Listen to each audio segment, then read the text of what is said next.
Alléluia, merci Seigneur, merci. Vous allez bien? Contente de revenir de vacances. J'espère que vous avez passé de bonnes vacances. En tout cas, nous, on a passé de très bonnes vacances, grâce à Dieu. Donc le titre de mon exhortation ce matin, c'est le potentiel de l'unité. Je vais lire Jean 17, versets 21 à 23. Afin que tous soient un, comme toi, Père, tu es en moi, et comme je suis en toi, afin qu'eux aussi soient un en nous, pour que le monde croie que tu m'as envoyé. Je leur ai donné la gloire que tu m'as donnée, afin qu'ils soient un, comme nous sommes un. Moi en eux et toi en moi, afin qu'ils soient parfaitement un, et que le monde connaisse que tu m'as envoyé, et que tu les as aimés comme tu m'as aimé. Amen. Je vais prier. Seigneur, je te rends grâce pour ce temps merveilleux, cette grâce que tu me donnes de partager cette exhortation avec ma famille en Christ. Seigneur, je te remercie pour cette grâce. Vraiment, c'est un privilège. Seigneur, je prie maintenant que tu me donnes la sagesse de manière prophétique, que tu m'aides à annoncer la bonne nouvelle de l'Évangile. Seigneur, je prie pour que les cœurs soient bien disposés, que les cœurs soient parfaitement unis dans un même amour, dans une même pensée, et que toute la gloire te revienne, Seigneur Jésus. Amen. Alors, quand on voit cette photo, tout le monde la voit? On voit une maison qui est en train d'être construite et il y a plusieurs bâtisseurs. On a un peintre, un architecte, on a plein de professionnels qui se mettent en accord pour bâtir une belle maison qui va durer sur du temps. Et dans la Bible, on a parcouru plusieurs courants, plusieurs gouvernements, de la théocratie à la démocratie. Il y a eu d'abord la théocratie, qui était le fait que Dieu gouverne son peuple. Dieu donne la loi à Moïse, qui demande à Moïse de gouverner. Donc c'est Dieu qui gouverne le peuple. Ensuite, on a eu le peuple d'Israël, qui voulait absolument un roi. Donc, il voulait absolument être dirigé par un roi, faire comme les autres. Et après, on a la démocratie. Aujourd'hui, nous sommes dans l'ère de la démocratie, où on a le peuple, le pouvoir qui est détenu par le peuple et pour le peuple. Donc, aujourd'hui, on assiste à une modernité qui aboutit à l'individualisme. Donc l'individualisme, en fait, on connaît tous, c'est, on va dire, le mal du siècle, en fait. Le fait de toujours de chercher son propre confort et d'oublier, en fait, le confort collectif, d'oublier, en fait, qu'on est une famille et de chercher toujours à avoir peut-être possédé, avoir plein de biens et pour être à l'aise. Jusqu'à là, il n'y a pas de problème. Le problème arrive dans l'Église. Le problème arrive dans l'Église parce que l'individualisme est rentré dans l'Église. Ce message va nous challenger ce matin. Et je prie vraiment que le Seigneur ouvre notre intelligence et notre compréhension. L'individualisme est rentré dans le corps de Christ parce que nous avons de plus en plus de mal à sortir de notre zone de confort. Je parle du corps de Christ parce que notre Église, quand même, elle est spéciale. Elle sort du lot, je veux dire. Parce qu'on aime à impulsion, on aime. Et ce matin, je veux juste nous encourager encore à faire plus, afin que nous puissions accéder à une nouvelle dimension d'unité. Parce qu'on peut faire plus. Donc, l'individualisme est rentré dans l'Église. Et la prière de Jésus dans Jean 17, au verset 21, il dit quoi?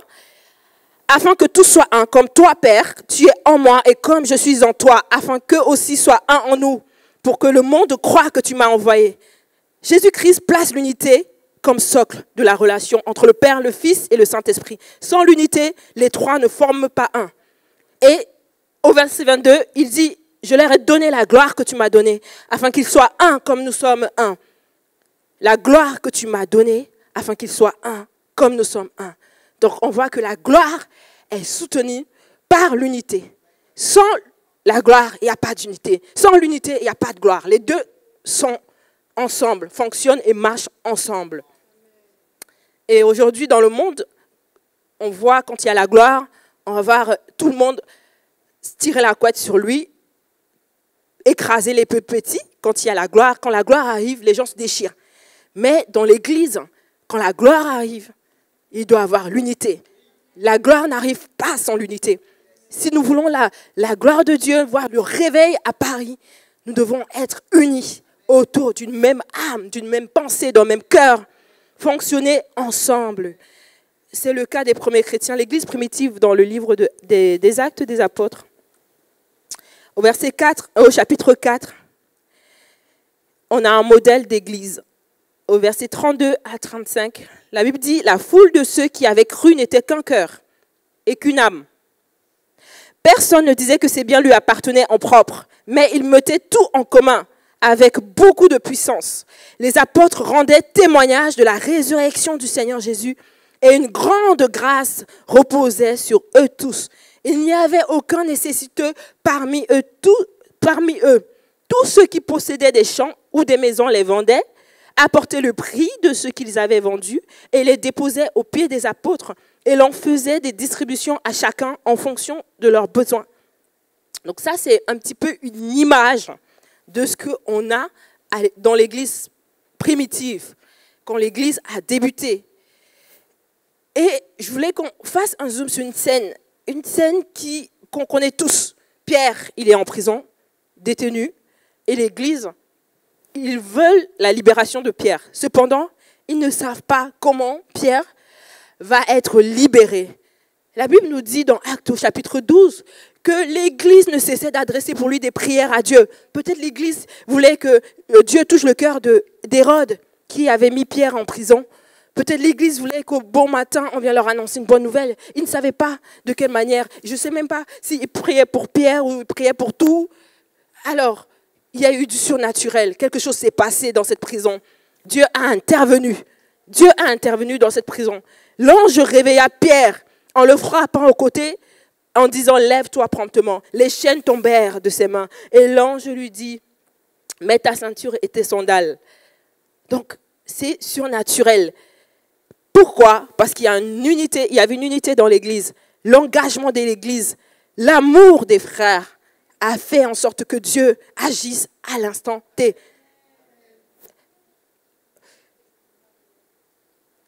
Donc, en fait, quand on voit tout ça, on se demande comment appliquer dans notre propre vie l'unité, comment appliquer cet amour-là. C'est tout simple. Pour moi, je ne sais pas pour vous. Par exemple, prendre des nouvelles de quelqu'un dans sa rue, pas forcément à l'église, dans sa famille. Je suis inspirée, moi, par un homme qui m'inspire tout le temps. C'est mon époux, c'est un homme de paix qui rassemble, qui aime. Et du coup, j'essaie de copier un petit peu. et se voir, la communion fraternelle. Et à partir, je crois, du 1er septembre, on va reprendre les groupes tous les matins à 6h, on va se connecter et on va prier ensemble. Si tu ne peux pas, connecte-toi une fois ou deux fois, ou bien tu fais ce que tu as à faire, mais essayons d'être un. Et par là, le réveil arrivera en France, à Paris. Un autre exemple d'unité, Gaius. Gaius pratiquait l'hospitalité avec empressement. L'hospitalité, c'est une valeur du royaume, mes amis. Et Gaius était un modèle parce que c'était un hôte qui accueillait les chrétiens, en fait, dans le livre des Actes des Apôtres, ou bien dans la Bible, on nous parle de Gaius qui aimait accueillir fidèlement les frères dans sa maison, les frères étrangers, les frères. Et moi, j'ai été bouleversée par l'amour. Il y a de cela un mois, juste avant les vacances, je suis partie à un séminaire. C'était un séminaire où plusieurs chrétiens se rassemblent et pendant 3 jours, on dort sur place et on cherche que la face de Dieu. Et quand je suis arrivée, je ne savais pas à quoi m'attendre parce que j'avais entendu parler d'eux. Mais je suis arrivée, j'étais nouvelle et j'ai été bouleversée par l'amour. C'est la première fois que quelqu'un me dit bonjour et je me mets à pleurer tellement je vois Jésus dans son regard. Et je me suis posé la question, mais pourquoi pourquoi j'ai ressenti autant d'amour. J'ai eu un baptême d'amour.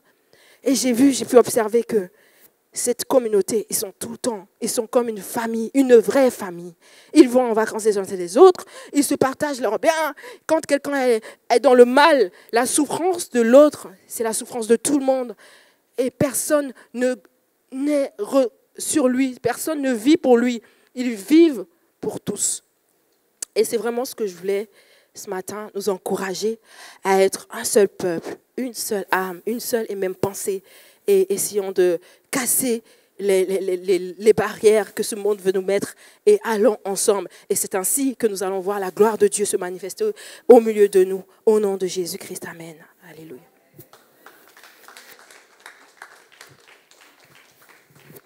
Amen, amen, amen. Alléluia. Merci Sorel pour ce puissant message sur l'unité, le potentiel, la puissance de l'unité. Amen. Alléluia. Maintenant, je vais laisser la place à Anaïs qui va prendre la suite, prendre le relais. Que Dieu te bénisse richement, Anaïs. Que Dieu nous bénisse également à l'écoute de la parole. Merci. Bon, c'est la première fois que j'ai un petit peu de stress quand je dois parler ici, mais ça va le faire. Yes. Saint-Esprit, merci parce que c'est toi qui mets les mots dans ma bouche. C'est pas moi qui convainc, c'est toi qui fais ce travail. Alors,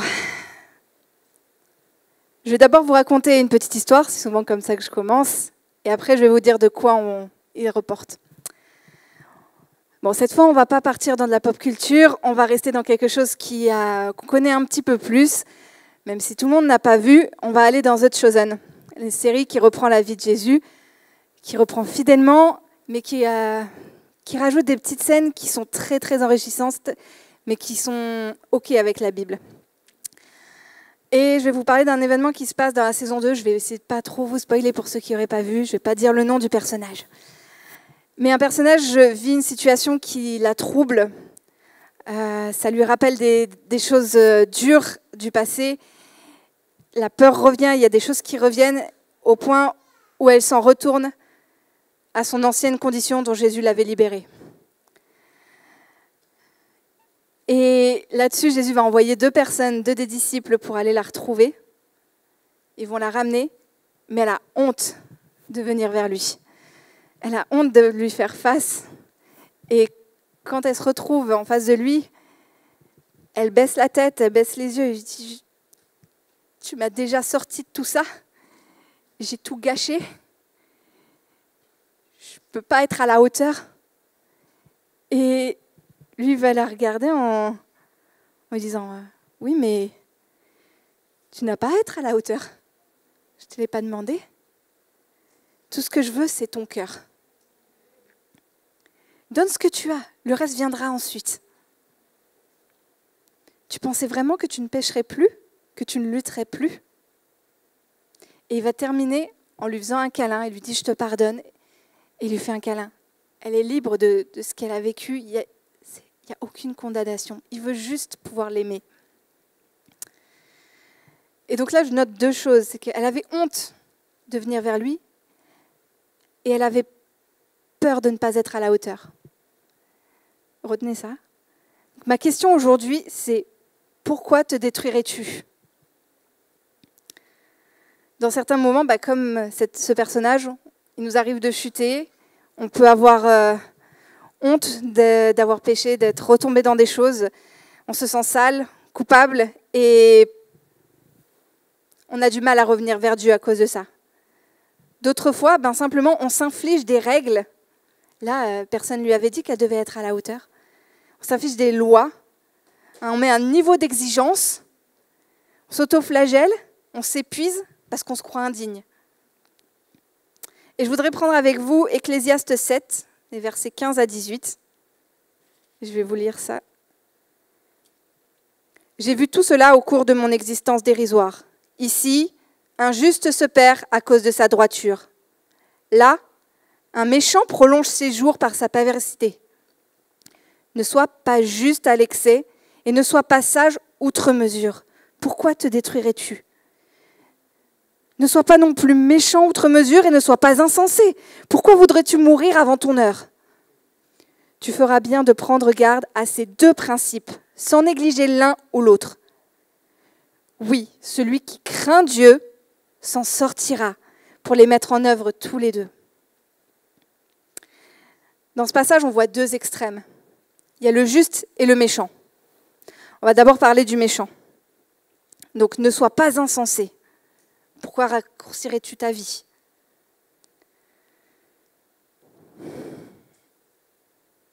Nous savons que le salaire du péché, c'est la mort. Ça, c'est clair, net et précis. Donc, pourquoi pécher ? Tu risquerais de complètement tomber et de finir par mourir avant ton heure. En plus de ça, ça t'éloigne de Dieu. Parfois, tu te sens coupable et tu as du mal à revenir vers lui. Tu es en train de t'infliger des choses qui ne sont pas bonnes pour toi. Ensuite, parfois, il y a des périodes dans notre vie où on voit des fondements qui ne sont pas encore là et qui se disent « Oui, mais par Jésus, par la grâce, mes péchés sont pardonnés, donc ce n'est pas si grave, je peux faire ma vie. » Mais elle n'est pas faite pour ça, la grâce. Et si tu laisses entrer le péché, tu laisses l'ennemi te grappiller des jours de vie. Quand tu choisis de suivre Jésus, de te placer sous la grâce, tu choisis un nouveau style de vie qui ne colle plus avec le péché. Tu abandonnes l'ancien. Reviens pas à ton ancienne condition. Ce n'est même pas ce qui est souhaitable. Et en plus, le péché t'éloigne de la vérité. C'est pas pour rien que Jésus a dû dire à ce personnage « Mais je t'ai pas demandé ça ». Et surtout qu'il l'a prise dans ses bras. C'était important de lui dire « Mais je te veux, même si tu tombes, je te veux ».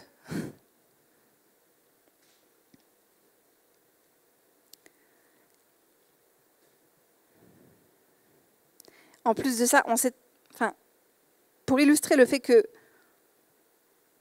une fois qu'on a donné sa vie à Jésus, on ne pêche plus. En tout cas, oui, on l'est comme ça. On ne souhaite plus. Je voulais parler de l'épisode de la femme adultère.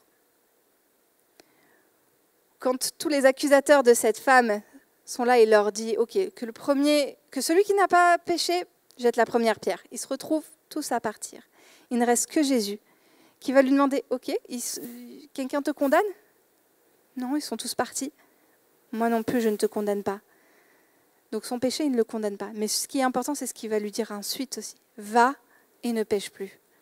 Il est très clair là-dessus. Oui, je te pardonne. Va et ne pêche plus. Ne vous inquiétez pas, on ne fait pas ça tout seul. Et il appelle à une vie droite et juste. Ensuite, on va voir l'autre partie qui peut faire un peu tilter parce que c'est étrange. Ne sois pas sage outre mesure. Ne sois pas juste à l'excès. La justice et la sagesse, ça peut être mauvais.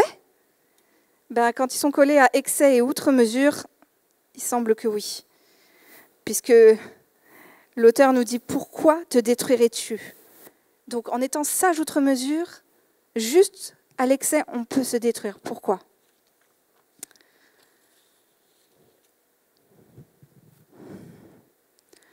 Tout au long de notre vie de disciple, on est appelé à évoluer. On vit des saisons, il y a beaucoup de choses, c'est très varié. Et il peut arriver que nous ayons des déséquilibres. Donc on a vu le premier déséquilibre et il y a le deuxième. C'est justement celui de chercher d'être sage à tout prix, d'être juste à tout prix. Mais ça se fait d'une façon où tu le fais par tes propres forces. Tu finis par te faire du mal à toi-même. Tu en oublies la grâce. Tu entres dans une forme de légalisme, tu finis par te condamner, tu te condamnes, et tu dis « Ah, là, j'ai pas fait bien, là, j'ai pas fait bien ». Et tu te mets en position de victime, tu n'arrives plus à t'en sortir. Et au fur et à mesure, tu peux te mettre à condamner les autres. Tu peux te couper, te décider « Bon, ça, c'est pas bon dans le monde, donc vlap, je m'en coupe complètement », sans chercher à faire du discernement et de le faire avec sagesse, à même demander son avis à Dieu. Tu dis « C'est pas bon pour moi, je coupe tout ». Et parfois, ça vient plus discrètement. Tu t'imposes une exigence. Tu te dis, ah, dans la parole, il y a écrit ça. Il faut que je sois comme ça alors. Et tu te mets à penser, mince, j'ai pas agi comme ça. Pourtant, je veux obéir à Dieu. mais je ne suis pas suffisant. Je ne fais pas suffisamment d'efforts. Je ne suis pas à la hauteur. Tout se met à dépendre de vos efforts. Ce que vous faites par votre propre force. Mais Paul disait lui-même, « Je ne fais pas le bien que je veux, mais le mal que je ne veux pas, je le commets. » Qui t'a dit de faire ça tout seul? Qui t'a dit de faire tous ces efforts tout seul, de penser tout ça de toi-même? Donc ne soyez pas trop sévère avec vous-même.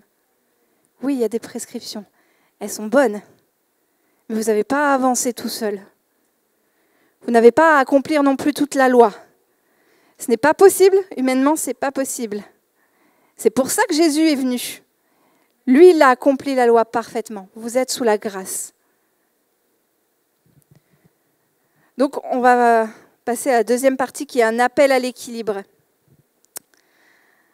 On nous dit de ne pas oublier la première partie du verset. La première partie du verset nous dit de ne pas oublier les deux conseils. Ensemble. Ils sont là ensemble, c'est pour les mettre en pratique ensemble. Si on oublie l'un, on passe d'un extrême à un autre. On est ballotté d'un côté puis de l'autre. Donc n'oubliez pas les deux prescriptions. C'est comme dans une ordonnance. Le médecin, il vous donne des antibiotiques ou des anti-inflammatoires. Parfois, il va y avoir une prescription, une précision disant « mangez-les bien au milieu des repas ».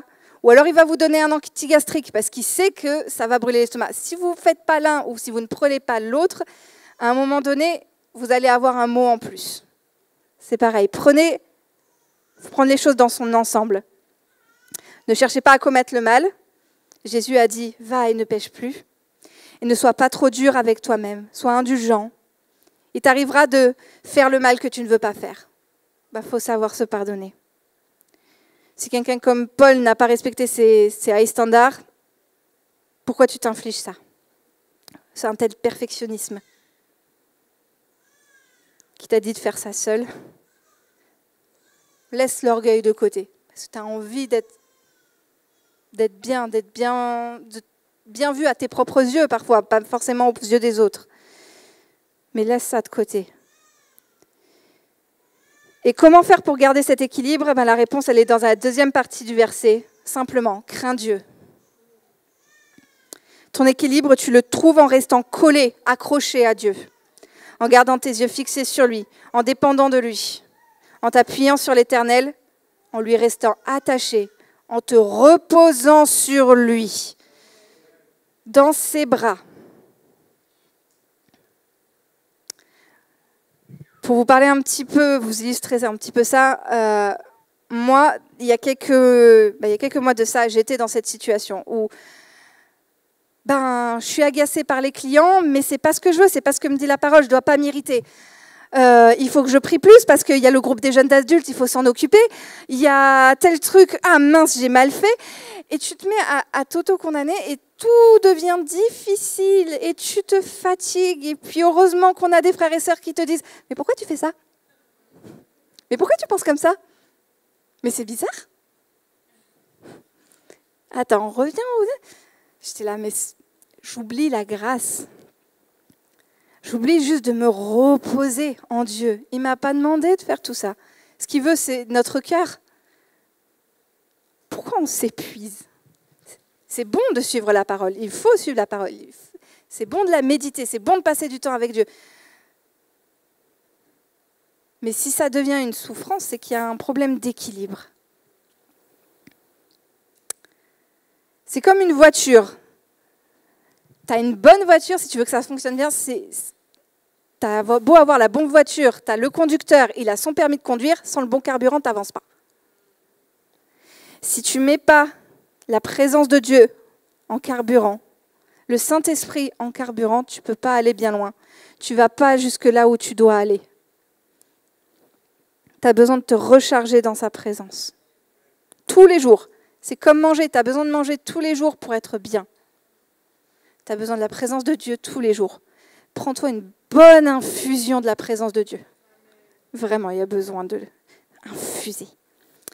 C'est comme ça que tu ne passes pas d'un extrême à un autre parce que c'est le Saint-Esprit qui va t'inspirer. C'est lui qui va te donner son ADN et tu vas te mettre là à agir de façon facile. Et tu te dis, ah bah tiens, ça je le ressens plus. Ah tiens, ça, d'un coup ça devient naturel. Mais parce que tout vient de lui. Il suffit de lui demander. Je vais finir avec le proverbe 3,5, qui est très pratique et qui rappelle pas mal ce qu'on vient d'évoquer, qui dit « Confie-toi en l'Éternel de tout ton cœur et ne t'appuie pas sur ton intelligence. » Il y a des versions qui disent « Ne t'appuie pas sur ta sagesse, sur ta propre sagesse. » Confie-toi en l'Éternel. Là est ta solution, dans tous tes déséquilibres, dans tous tes problèmes. C'est lui qui renouvelle tes forces, ta pensée, ton intelligence. C'est lui qui permet d'agir, par le Saint-Esprit, qui vous permet d'agir dans ses voies. En restant auprès de lui, vous n'avez pas à vous soucier de lui obéir. C'est lui qui le fait naturellement dans notre ADN.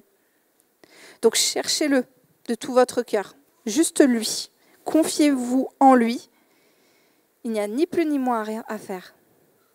Ce qu'il veut, c'est ton cœur. Ne le détruis pas, ne le blesse pas, ne le flagelle pas. Il est précieux.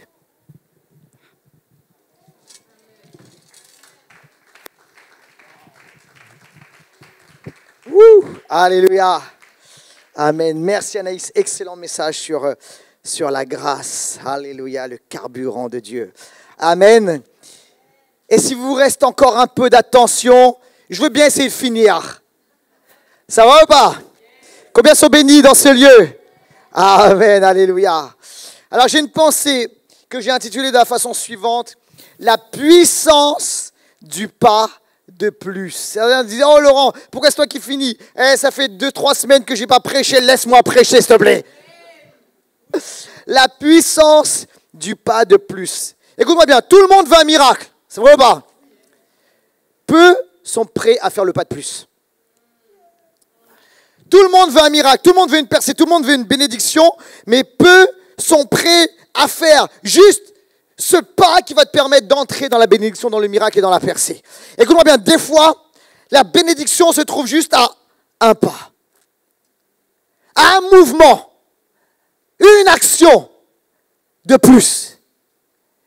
Est-ce qu'il est possible que ta bénédiction soit bloquée parce que tu n'as pas encore fait ce pas de plus? Je me souviens, il y a quelques temps de cela, il y a mon fils qui fait un cross, c'était l'année dernière. Pas cette année, l'année encore d'avant.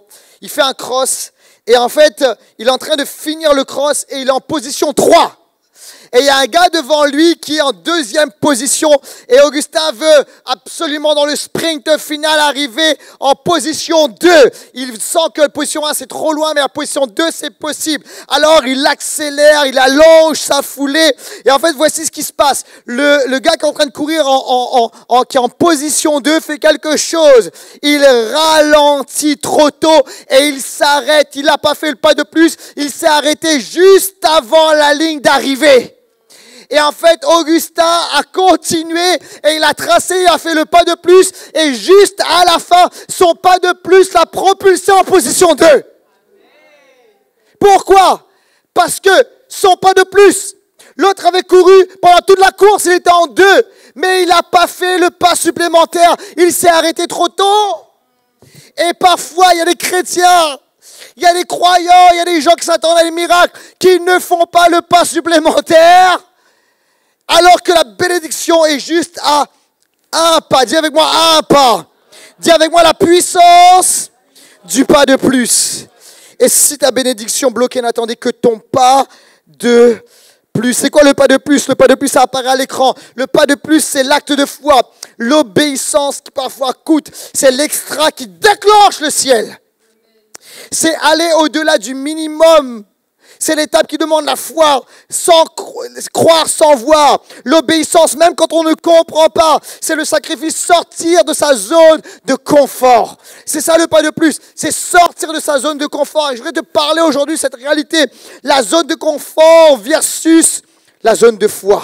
Et on va lire un texte ensemble qui se trouve dans Matthieu, au chapitre 26, versets 36 à 41. Matthieu, chapitre 26, verset 36 à 41. Et pour cette nouvelle saison, je veux que tu donnes des bons amen, église. Je veux que tu sois avec moi.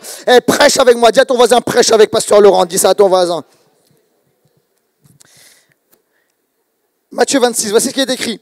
Là-dessus, Jésus se rendit avec eux dans un endroit appelé Gethsémani. Il dit aux disciples, « Asseyez-vous pendant que je m'éloignerai pour prier. » Il prie avec lui, notez bien ceci, c'est très important. Pierre et les 2 fils de Zébédée, c'est-à-dire Jacques et Jean. Il commença à être saisi de tristesse et d'angoisse. Il leur dit alors, mon âme est triste à en mourir, restez ici, veillez avec moi. Puis il avança de quelques pas, se jeta le visage contre terre et fit cette prière, mon Père, si cela est possible que cette coupe s'éloigne de moi. Toutefois, non pas ce que je veux, mais ce que tu veux. Il revint vers les disciples, qu'il trouva endormis, et dit à Pierre, vous n'avez donc pas pu rester éveillé une seule heure avec moi? Une seule heure, dit Jésus, une seule heure. Restez vigilants et priez pour ne pas céder à la tentation, l'esprit bien disposé, mais par nature, l'homme est faible. Mon premier point est le suivant, le danger de la zone de confort. Le danger de la zone de confort. Beaucoup s'arrêtent trop tôt à cause de ce qu'on appelle la zone de confort. La zone de confort, c'est la zone qu'on connaît bien, c'est ce qu'on maîtrise, c'est ce qu'on aime. On est dans des circonstances tranquilles, on est comme dans notre canapé spirituel, dans notre canapé émotionnel. On maîtrise les choses, on sent que Dieu nous appelle à faire le pas de plus, mais parce que on est trop confortable, on ne veut pas sortir de la zone de confort. Le problème, c'est que la zone de confort va t'amener à rater la bénédiction. Ça apparaît à l'écran, certaines personnes, écoutez bien ceci, ont raté des bénédictions car ils n'ont pas fait le pas de plus. D'autres n'ont pas reçu 100% de la bénédiction car ils n'ont pas fait le pas de plus. Il y a des personnes qui ont reçu 30%, 60%, peut-être même 90%. Mais ce que Dieu avait pour toi, c'est 100%. Quelqu'un dit amen à cela. Et en fait, pour rentrer dans 100% de la bénédiction, tu dois faire ce pas supplémentaire, ce pas d'obéissance, de sacrifice où Dieu va te propulser. Et en fait, le pas de plus, ce n'est pas le pas par tes efforts, on l'a entendu tout à l'heure. C'est pas par tes propres forces, comme on l'a entendu avec Anaïs. C'est le pas de la grâce, c'est parce que c'est soufflé, poussé, propulsé par l'Esprit de Dieu. Quelqu'un a dit amen à cela. C'est parce que Dieu t'a dit dans cette saison, je t'appelle à faire le pas de plus. Et en fait, Jésus a demandé à ses disciples à ce moment-là, hé les gars, vous trois, particulièrement, je vous demande, ils avaient une vie de prière, hein? Ils priaient les disciples, ok? Mais là, Jésus leur demande un extra. Et il leur dit, je vous demande de veiller 1 heure avec moi. Je vous demande de faire un pas de plus. Et la Bible dit même que Jésus a fait quelques pas pour s'éloigner. Il a fait le pas de plus. Même physiquement, il a fait le pas de plus. Et il leur a demandé spirituellement, les gars, je vous demande de faire le pas de plus. Dans la prière. De faire un extra. Pourquoi Jésus voulait cela? Il dit pour ne pas tomber en tentation. Parce qu'il savait ce qui allait arriver. C'était l'épreuve, la difficulté, le combat, la souffrance de la croix. Et qu'il leur fallait une révélation à ce moment-là. Il leur fallait une énergie nouvelle, des forces extraordinaires pour comprendre ce qui allait se produire. Et moi, je suis persuadé de quelque chose. Je crois que si Pierre, à ce moment-là, s'était tenu dans la présence de Dieu, éveillé, il n'aurait pas renié Jésus. Parce qu'il aurait eu, Jésus voulait l'amener dans un temps de révélation extraordinaire. Mais écoutez-moi bien, je crois également, Jésus a pris qui? Pierre, Jacques et Jean. Jésus voulait les préparer à leur destinée, à leur vocation, à leur appel, à leur ministère. Parce que Pierre, Jacques et Jean, ce n'est pas n'importe qui parmi les apôtres. Et l'apôtre Paul lui-même va dire ceci dans Galates au chapitre 2 et au verset 9. Ils ont reconnu la grâce qui m'avait été accordée. Écoutez bien ceci, Jacques, Céphas, c'est Pierre, et Jean, qui sont considérés comme des piliers. En fait, écoutez bien ceci. Jésus a pris Pierre, Jacques et Jean. Il leur a dit, les gars, je vous demande un extra, un pas de plus. Pourquoi? Parce que vous n'êtes pas juste, et c'est déjà extraordinaire, des disciples. Vous n'êtes pas juste des 12, mais vous êtes parmi les 12. Je vous ai choisis pour être des piliers dans l'église à Jérusalem. C'est la raison pour laquelle je veux vous préparer dans l'extra, je veux vous amener à faire le pas de plus, parce que ce pas de plus va vous propulser, vous amener dans votre destinée, votre ministère. Quelqu'un a dit amen à cela. Et il y a des personnes ici, écoutez bien ceci. Dieu veut vous amener, vous propulser dans votre appel, votre destinée, votre ministère. Mais il te dit ceci, pour entrer là-dedans, tu dois sortir de ta zone de confort parce que la zone de confort est un piège à l'appel de Dieu. Quelqu'un reçoit dans ce lieu? Beaucoup aujourd'hui font pareil, ils restent dans la zone de confort. Alors que Dieu, tu le sais, il t'a appelé à faire le pas de plus. Trop souvent, juste, on prie quand on a le temps. On sait quand ça nous arrange, on donne quand il reste quelque chose. Et si on nous dit non, je t'appelle à sortir de ta zone de confort. Ça apparaît à l'écran. Un pas de moins peut te coûter ton miracle. Ouh. Mais un pas de plus peut déclencher le ciel sur ta vie. Et on entre dans le deuxième point, la zone de foi. La zone de foi, le lieu du pas de plus. Alors que tu sors de la zone de confort, tu vas entrer dans une zone de foi. Il est question dans la Bible des héros de la foi. Vous êtes là ou bas? Ce n'est pas des héros à cause de leur force, c'est des héros à cause de leur foi. Ce n'est pas parce qu'ils étaient meilleurs, plus doués, plus intelligents, plus beaux. C'est parce qu'au bout d'un moment, peut-être qu'ils avaient peur. C'est la foi, ça ne veut pas dire ne pas avoir peur. La foi, ça veut dire que malgré la peur, Seigneur, je décide d'y aller quand même. Sur ta parole, oh Dieu.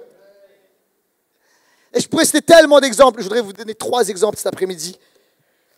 3 exemples de personnes qui sont entrées dans la zone de la foi, qui ont fait ce pas de plus. Premier exemple, Bartimée. Bartimée a crié plus fort. Et son miracle s'est déclenché. On lit ceci dans Marc, chapitre 10, verset 46. Ils arrivèrent à Jéricho, c'est Jésus et ses disciples. Lorsque Jésus sortit de la ville avec ses disciples et une assez grande foule, Bartimée, le fils aveugle de Timée, était assis en train de mendier au bord du chemin. Il entendit que c'était Jésus de Nazareth et il se mit à crier. Fils de David, Jésus, aie pitié de moi. Beaucoup le reprenaient pour le faire taire, mais il criait beaucoup plus fort, beaucoup plus fort. Dans le grec, c'est méga, fort, plus fort, méga. Il n'a pas besoin de micro, il n'a pas besoin de sonneux, il n'a pas besoin de mégaphone. Sa voix résonne, quelqu'un dit amen à cela.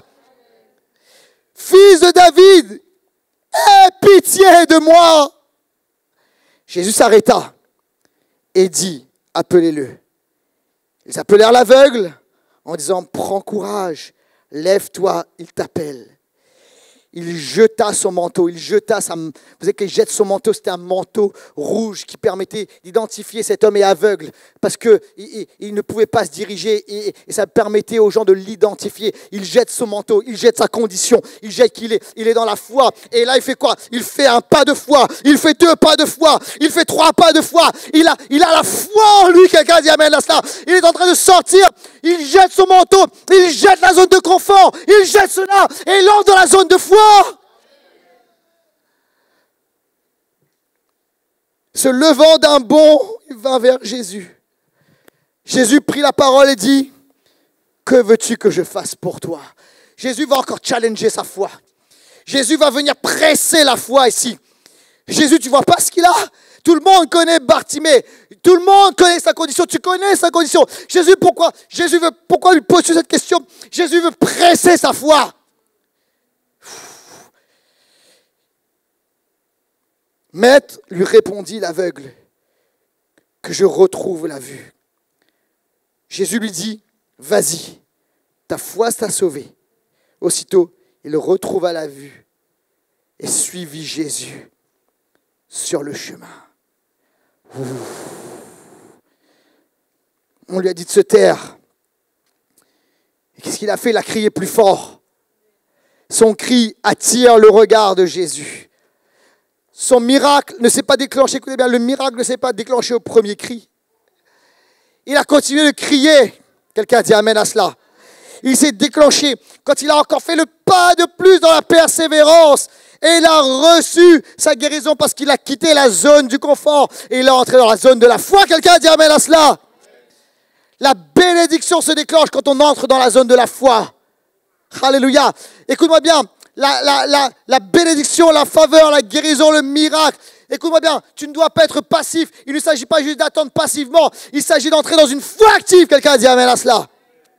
Deuxième exemple, la femme syro-phénicienne. Elle a insisté, sa fille a été délivrée. Marc chapitre 7, verset 25.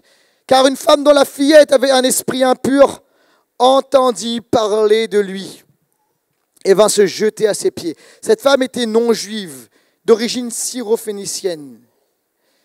Elle le pria de chasser le démon hors de sa fille. Déjà, elle a fait des pas de foi. Hein. Non-juive, femme qui s'approche de Jésus. Et demande, chasse, s'il te plaît, le démon hors de ma fille. Jésus lui répondit, laisse d'abord les enfants se rassasier, car il n'est pas bon de prendre le pain des enfants et de le jeter aux petits chiens. En fait, là, Jésus lui répond durement. Hein. Pourquoi Jésus fait ça?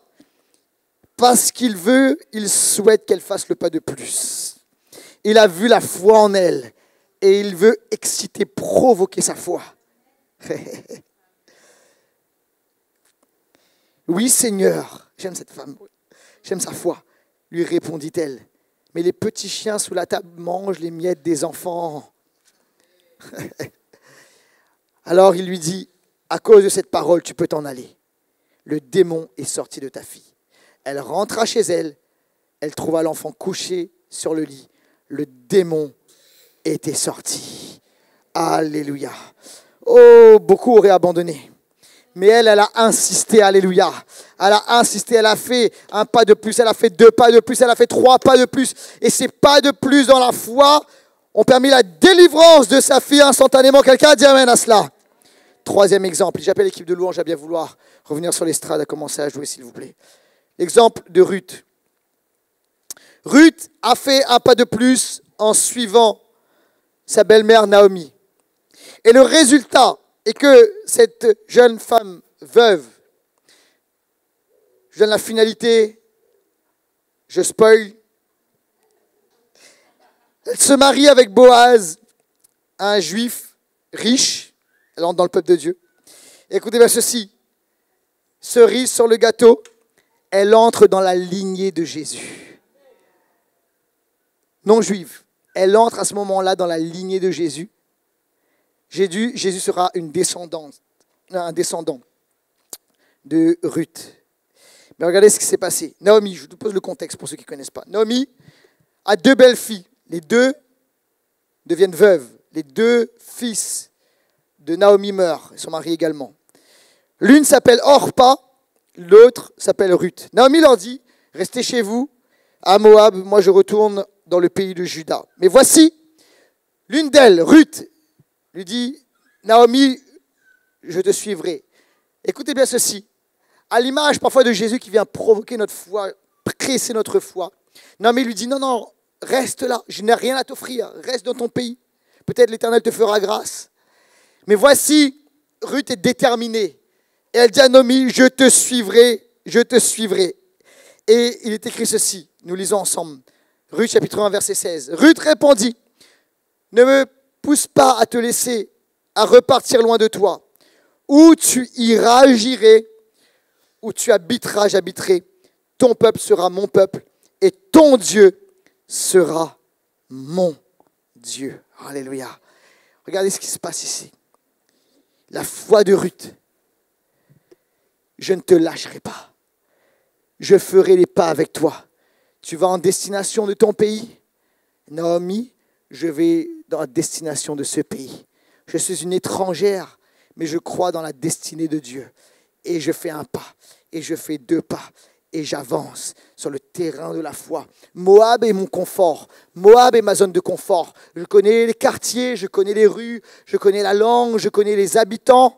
Ce sont mes dieux, mais je quitte ces dieux-là. Je quitte ces dieux-là et je vais maintenant suivre. Je vais te suivre. Ton pays sera mon pays, le pays de la foi, le pays de Dieu d'Israël. J'entre dans ce pays-là et ton Dieu sera mon Dieu. Regardez comment l'Éternel l'a béni de façon extraordinaire. Je passe tous les détails. Une belle romance, une belle histoire d'amour avec une happy end. Elle rencontre Boaz qui finalement lui demande sa main. Et la bénédiction vient dans sa vie. Et prophétiquement, elle entre dans cette lignée messianique extraordinaire. Écoutez bien, Église, je crois que pour cette saison, c'est le moment de faire le pas de plus. Le pas de plus, c'est le lieu où le miracle se débloque. Alléluia. Le pas de plus, c'est la clé des percées spirituelles. Où Dieu te demande-t-il de faire le pas de plus aujourd'hui? Est-ce que c'est dans ta vie de prière?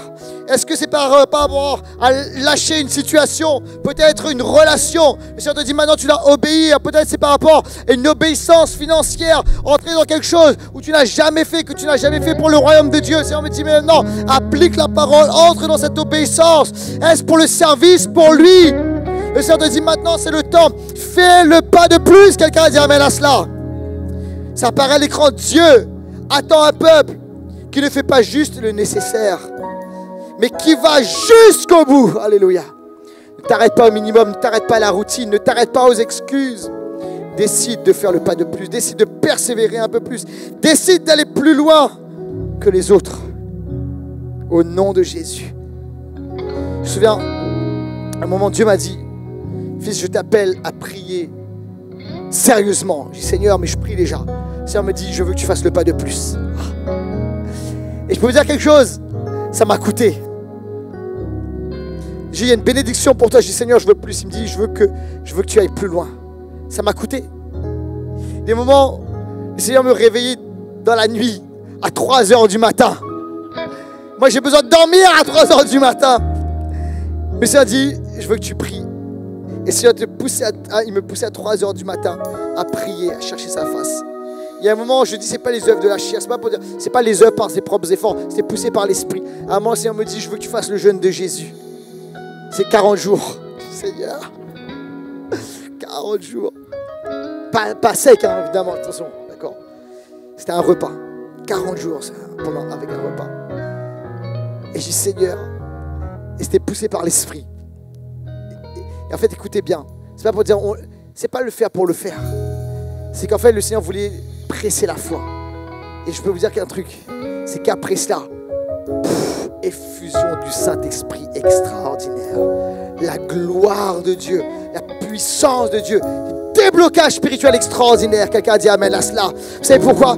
Parce qu'il y a un moment, Dieu te dit, tu dois faire, je t'appelle à faire le pas de plus. Quelqu'un a dit amen à cela. Sors de la zone de confort et entre dans la zone de la foi. Alléluia.